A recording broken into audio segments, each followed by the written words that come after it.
नमस्कार। श्री गणेशाय नमः। श्री सीताराम चंद्राभ्याम नमः। वाल्मीकि मुनि की जय हो। माँ भगवती सरस्वती माँ की जय हो। आपको मैं निरंतर श्रीमद् वाल्मीकि रामायण का हिंदी में अर्थ सुना रही हूँ। आज मैं अयोध्या कांड से पंचत्रिंशः सर्गः सुनाऊंगी। पिछले सर्ग में आपने सुना कि राजा दशरथ के साथ ही सुमंत्र जो सारथी हैं, सूत हैं, वे भी मूर्छित हो गए थे दुख को देखकर, दारुण दुख को देखकर। इस सर्ग में वे अचानक होश में आएंगे और होश में आते ही बहुत ही अमंगलकारी भाव से पूर्ण हो जाएंगे। दुख उनको बहुत ही घेर लेगा और कैकेयी को फटकारेंगे और साथ ही साथ ऐसे ऐसे ताना मारेंगे कि जिससे उसके हृदय फट जाए। और कहते कहते वे कहते हैं कि जैसी माता वैसे ही पुत्र। और कैकेयी के माता के कुकर्म की कथा भी इस सर्ग में वे सुनाते हैं। आइए विस्तृत ढंग से उनके क्रोध को, उनके फटकार को जो कैकेयी के प्रति है उसे सुनिए और साथ ही साथ कैकेयी के माता की क्या कथा है वह भी सुनिए। आइए शुरू से आखिरी तक सुनिए। लाइक कमेंट शेयर करिए और सब्सक्राइब करिए चैनल को। और इसको सुनने से धर्म, अर्थ, काम, मोक्ष चारों पुरुषार्थों की सिद्धि होती है। राम की भक्ति अलग से मिलती है। आप राम भक्त को प्रणाम। आइए विस्तृत ढंग से सुनिए। जब होश में आए सारथी सुमंत्र तो वे उठकर खड़े हो गए। उनके मन में बड़ा संताप हुआ जो अमंगलकारी था। वे क्रोध के मारे कांपने लगे। उनके शरीर और मुख की पहली स्वाभाविक कांति बदल गई। वे क्रोध से आंखें लाल करके दोनों हाथों से सिर पीटने लगे। बारंबार लंबी सांस खींचकर, हाथ से हाथ मलकर, दांत खिटखिटाकर राजा दशरथ के मन की वास्तविक अवस्था देखते हुए अपने वचन रूपी तीखे बाणों से कैकेयी के हृदय को कंपित सा करने लगे।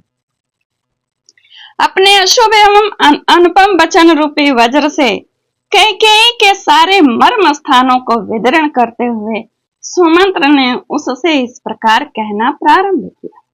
देवी, जब तुमने संपूर्ण चराचर जगत के स्वामी स्वयं अपने पति महाराज दशरथ का ही त्याग कर दिया, तब इस जगत में कोई ऐसा कुकर्म नहीं है जिसे तुम ना कर सको।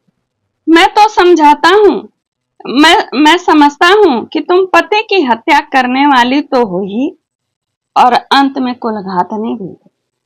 ओह, जो देवराज इंद्र के समान अजय, पर्वत के समान अकंपनीय और महासागर के समान शोभ रहित हैं, उन महाराज दशरथ को भी तुमने अपने कर्मों से संतप्त कर दिया।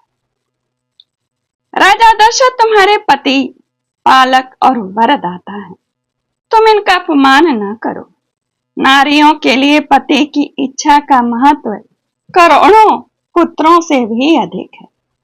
इस कुल में राजा का परलोकवास हो जाने पर ही उसके पुत्रों की अवस्था का विचार करके जो ज्येष्ठ पुत्र होते हैं वे ही राज्य पाते हैं।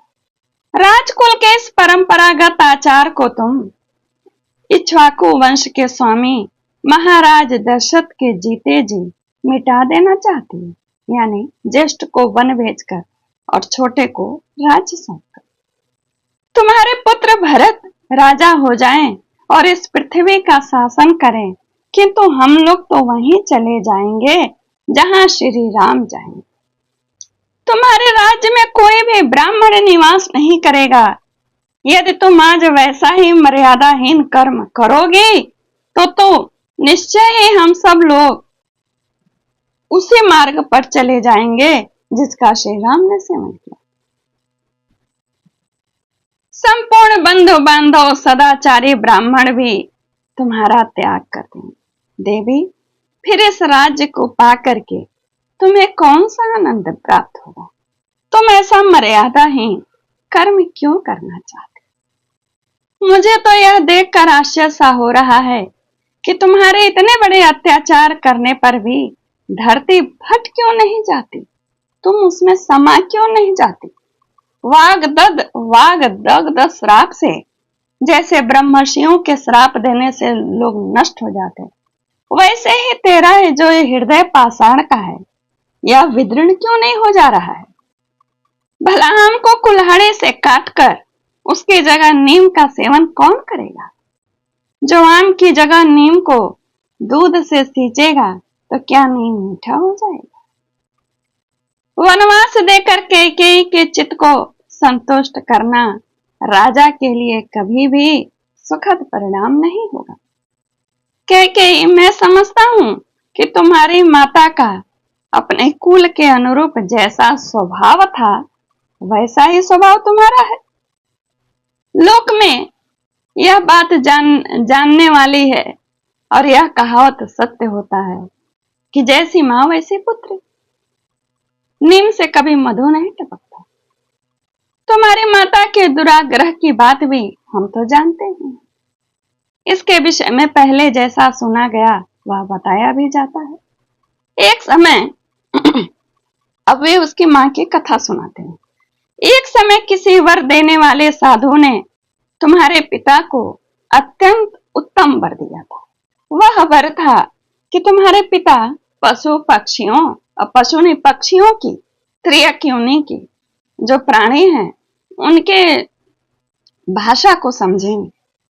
एक बार वे शैया पर सोए थे, साथ ही तुम्हारी माता भी सोई थी। उसी समय जन्म नामक पक्षी आपस में बात विवाद कर रहे थे। उनकी बातें मजाक वाली थी, जिसे सुनकर तुम्हारे पिता कैकेयी नरेश हंसने लगे। मंद मंद मुस्कुराते हुए शैया पर थे। तुम्हारी माता को लगा कि वे तुम्हारी माता को देखकर उसके ऊपर हंस रहे। यह बात उसके हृदय में जब आई तो गले में फांसी लगा देने वाले भाव को रखते हुए राजा से पूछा कि आप क्यों हंस रहे हैं? मेरे ऊपर हंस रहे हैं, मुझे बताओ। राजा ने कहा, मैं तुम्हारे ऊपर नहीं हंस रहा हूं, लेकिन यदि बता दिया तो मेरी मृत्यु हो जाएगी।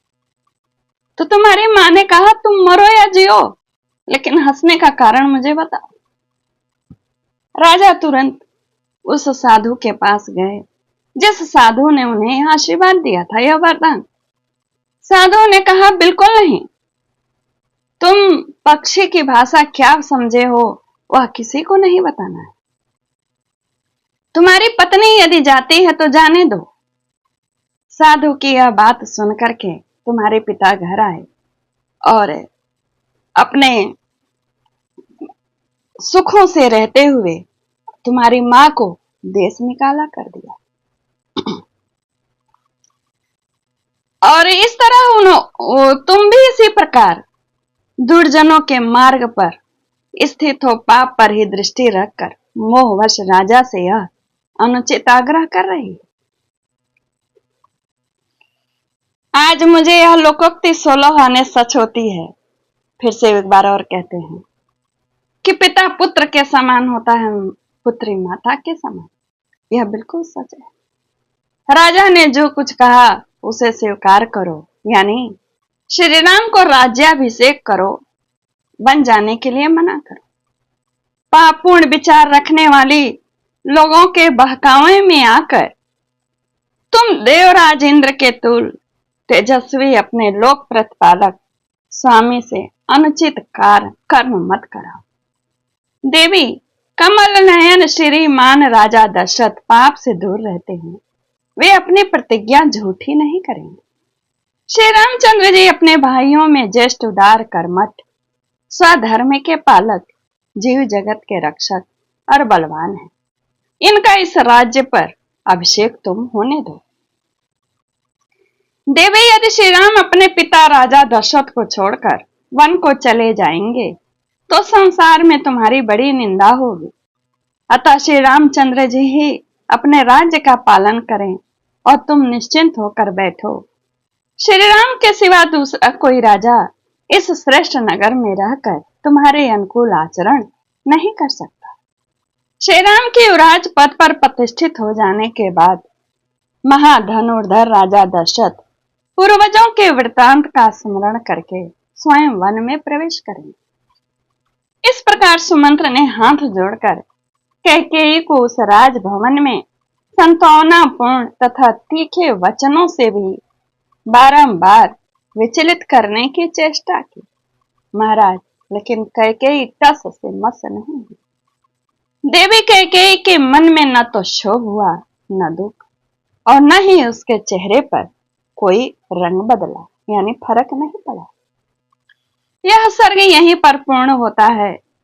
इत्याशय श्रीमद् रामायणे वाल्मीकि आदि काव्ये अयोध्या कांडे पंचत्रिंशः सर्गः यहीं पूर्ण होता है। शुरू से आखिरी तक सुना करिए, सब्सक्राइब करिए चैनल को, लाइक कमेंट शेयर करिए।